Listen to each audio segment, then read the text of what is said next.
Hello Girls Planners, welcome back to my channel. I'm super excited today to be doing my first YouTuber collaboration. Today we're going to be chatting with Ben from Board and Savior about my favorite tabletop game and his least favorite tabletop game, Scythe. Or as I've recently learned, pronounced Scythe. I will not be correcting myself in the future.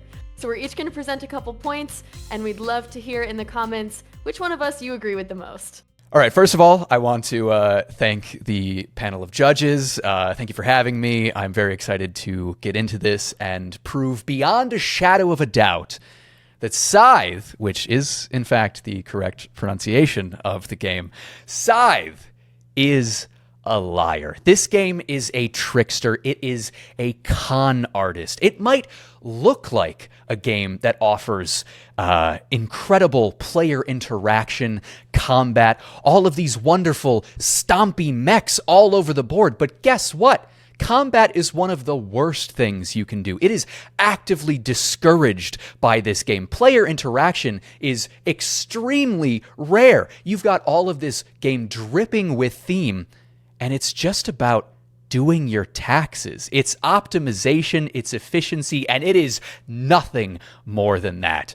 And I will prove this today in this debate. Hello to the panel of judges that are definitely all out there. Thank you so much for having us. I want to say that I think Scythe is the perfect introduction to strategy games, and that's something that I find pretty important at Girls Planning Gaming.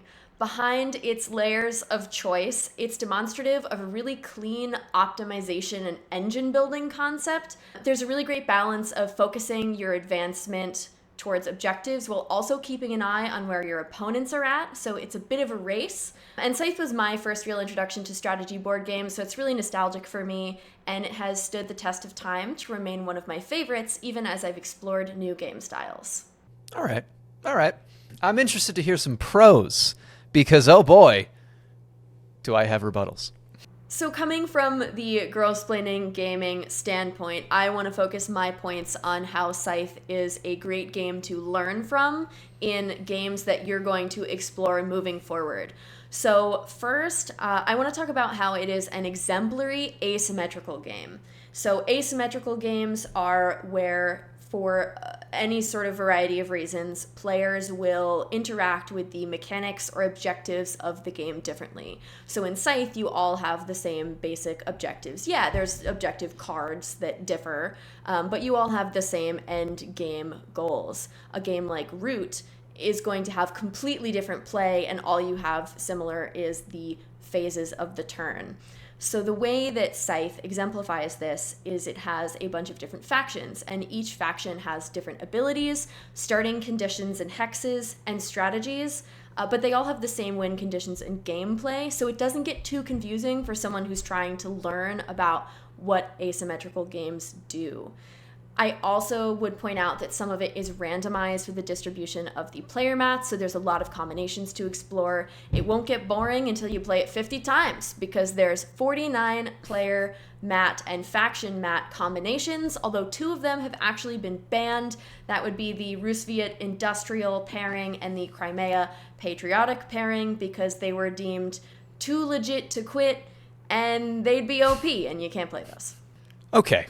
I will not take issue at all with the fact that this game is asymmetrical. That is true. I cannot argue that. What I can argue is that it's a good asymmetrical game. I think, for me, the best asymmetrical games are ones that encourage significantly different play styles.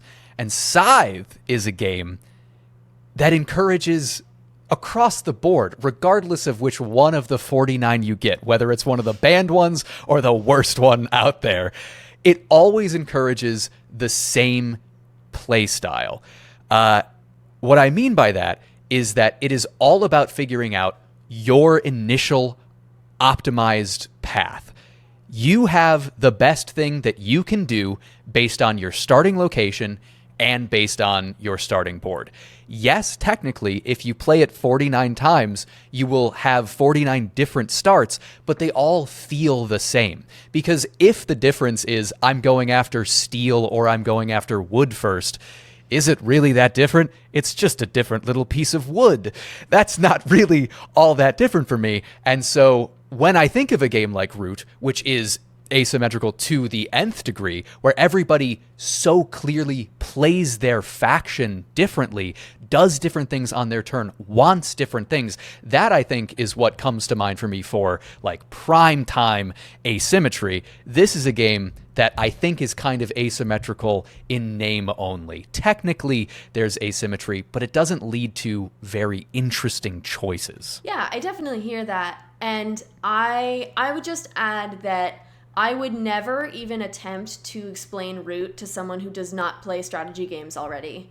And I could use Scythe as an example to get somebody there if I needed to. I think the fact that it is a pretty simple asymmetrical concept makes it easier to understand for people who are not familiar with this style of play, and that might be a better entry for them. I think that's fair. I think there are even lesser than Scythe games that can kind of introduce asymmetry. I think to introduce Scythe as a way of explaining asymmetry is it's doing a lot of other stuff too. And I think we'll talk more about this in another one of your points. But so I'll save it for that actually is a great segue into my next one, which is that without slowing down to be a beginner level game, Scythe forms a solid basis of understanding for mechanics that happen in a lot of other strategy games. So it encompasses hex exploration and control, you've got resource management, you've got action economy, and these are all essential central aspects of Scythe. These elements will work very similarly in other key games in the landscape. Oh, we already talked about Root. You might mention Everdell. I think that the optimization changing per faction and player mat, although as we discussed, it's not changing that much. It does provide players a good practice with understanding action economy. Action economy is something I've had to explain to people recently. I just taught my parents how to play Wingspan, which was a real stretch, but they love birds, so it's okay. Every turn, they'll just go, that's a great bird. And I'm like, this is what the game is about. But trying to explain action economy is kind of difficult, and I think that when you see the costs laid out like that we haven't gotten into the way it's constructed yet. I think that the player mats are awesome, and they're really helpful to understand for people, veteran gamers or not, the fact that the things that you pay are in red and the things that you get are in green. And you have the little divots that you can move your technology cubes and your recruits around. I just think that the design of that is amazing, and it is a really helpful way to introduce people to the concept of action economy. Okay, first of all, the playmats are so good. Oh my god, those playmats are amazing. That's the first game I ever played with those dual layer player mats, and it's incredible. There's no argument that can be made. So good. But the argument that I will make is this. Hey, Kelsey, if you were learning how to paint and someone was like, okay, I'm going to teach you how to paint the Mona Lisa, how would you feel about that? Would that feel like a big one to start with? I think it would. Yeah, Scythe is a game with area control, hex exploration, resource management, action economy, asymmetry. It's just too much stuff to be a game that you use to introduce all of these ideas to somebody else. I don't know why the heck you're starting there as opposed to starting with, I don't know, a game like Wingspan, which is a much more like it's just about that kind of action economy. You've got like Concordia, for example, which is all about that action selection. I feel like Scythe has too many moving pieces for it to be like a reliable introductory game. And I'm not refuting that it is your first strategy game. That is true. But you might be a little bit smarter than the average person. I think the average person who's trying to learn a board game is going to look at Scythe and go, what the hell are you talking about? I don't know what a worker is. What is a mech? How do all these things work together? I just think it's a little too much to start with. And that explains why I started my channel, because I was really confused. Why was I there? I don't know. I mean, I like it now, but oh my god. Somebody gave it to me for my birthday. Who made you play Scythe first? I can't say. Well, I think that was a cruel thing to do to you. First point that I'm going to make, said it in my opening statement, said it up top, it's just the truest thing. Scythe is a liar. This game comes in hot with a ton of theme. This game is dripping with theme, but the actual gameplay refutes what that theme says to me.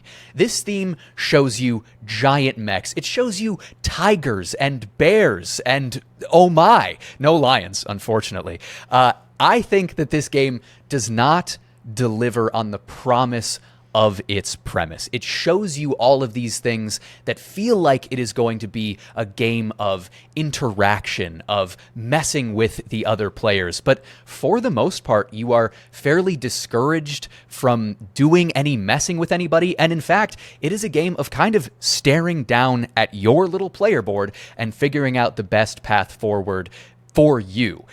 Every once in a while, you're going to bump into somebody. Every once in a while, combat might happen. But the fact that the game looks like it should offer interesting conflict decisions, and it really doesn't, I cannot abide this. I just cannot. When you first looked at this game, set up on the table or the box itself, what does it say to you? Does it say to you, pushing cubes around, collecting a little bit of wood to build a windmill? I don't think that's what it says to me. I think it's a desire to use those mechs in an interesting, big, grandiose way. Like, they look so formidable, and like, for the most part, you're just kind of like, hop on, workers. Like, they're just buses. Slaps top of mech. Look at how many workers this bad boy can fit in it. Yeah. Like, you got these incredible illustrations with mechs with giant guns and swords and stuff on them, and you're like, yeah, they're just like the bus system.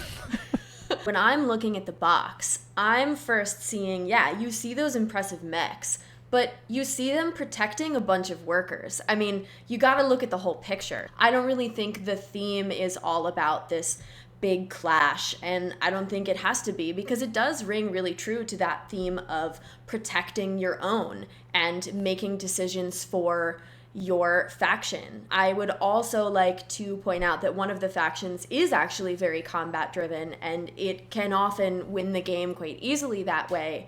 And maybe you would bump into more people if you had more than one friend to play with. Oh my god.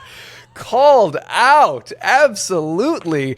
My first play of this game was 2-player, so that cuts me to my core. But hey, I also do have the video game version where you can play against the AI, needing no friends at all. So I do think that you might have my number there a little bit. But what I will say is, yes, combat can happen. You can force it in.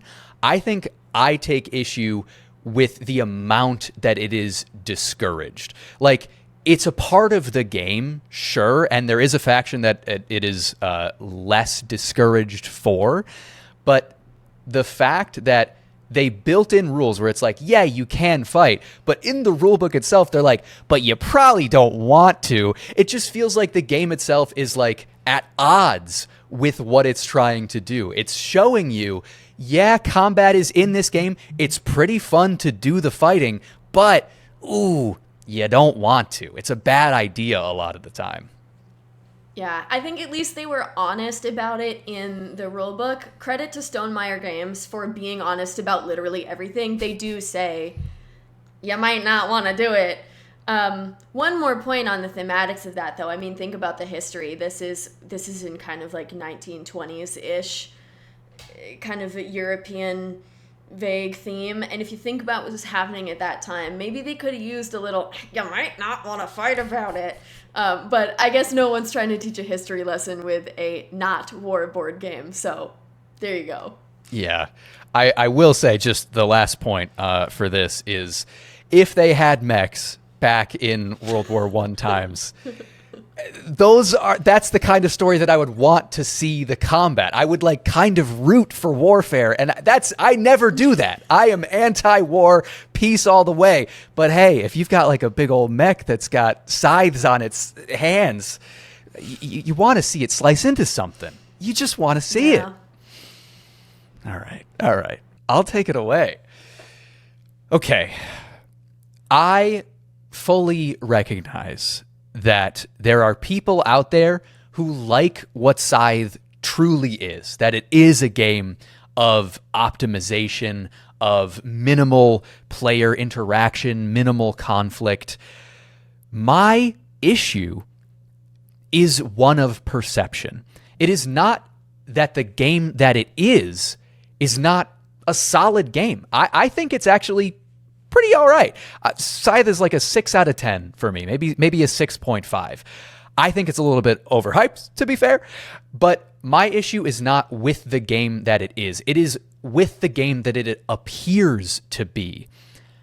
I want a game about optimization that is proud to be about optimization, not one that purports itself to be about combat, to be about stompy mechs and giant tigers, and then is secretly about doing your taxes. If I'm going to play a game that is all about optimization, I want to play Brass Birmingham, a game that is proudly about doing the best you can with the numbers that you've got in front of you. But if I want a game that's all about combat, I've got options for that too. Kemet, Inish, Cyclades, incredible games all about fighting. And if I want a game with both, Twilight Imperium is right there. Scythe is a game that has these elements, and none of them feel good when you put them all together. And that's my issue with this game. Something that we can't and wouldn't want to argue about is that Scythe is beautiful. It's a beautifully constructed game. The pieces are nice. The player mats are functional, and they're really well designed. The whole game is just really pretty. And once you've played it, I think, as I've explained, you're really well equipped to play many other strategy games. Maybe it might not be the best one to start with, but once you know how to play Scythe, you can play any game. It has high replayability because of the randomness of the faction and player mat combos and the addition of the achievement sheet, which I think is something really unique about this game that I actually haven't seen in other things. Mostly, I love it because it was my first strategy game, so I feel very nostalgic for it.